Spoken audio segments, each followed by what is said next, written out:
లక్ష్మీదేవి వృద్ధురాలిగా మారి ఆ గ్రామానికి వచ్చి ఇంటికి తాళం వేసి హరికథకు వెళ్తున్న స్త్రీతో ఇలా అంటుంది, చూడమ్మా దాహంగా ఉంది, కొంచెం నీళ్లు ఇవ్వవా అని అడుగుతుంది అనమాట. దానికి ఆమె ఇలా అంటుంది, అమ్మా నేను హరికథ వినేందుకు వెళ్తున్నాను అంటుందన్నమాట.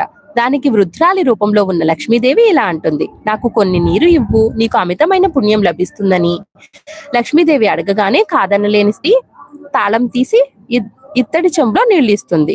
ఇక లక్ష్మీదేవి నీరు త్రాగి ఆ చెంబు తిరిగి ఆ స్త్రీ చేతికి ఇవ్వగానే ఆ చెంబు బంగారం చెంబుగా మారుతుందంట. అది చూసి ఆ స్త్రీ ఆశ్చర్యపోయి రెండు చేతులు జోడించి, ఎంత మహిమగల తల్లివి తల్లి, నీకు ఆకలి వేస్తుందేమో, ఉండు అన్నం పెడతాను అంటుందంట. దానికి లక్ష్మీదేవి ఇలా అంటుంది, లేదు బిడ్డ, నాకు ఆకలిగా లేదు అంటూ అక్కడి నుండి వెళ్ళిపోతుందంట. ఇక ఆ స్త్రీ హరికథకు వచ్చి ఆ సంగతి ఆమె చుట్టుపక్కల వారికి కూడా చెప్తుందంట. దాంతో స్త్రీలందరూ మధ్యలోనే లేచి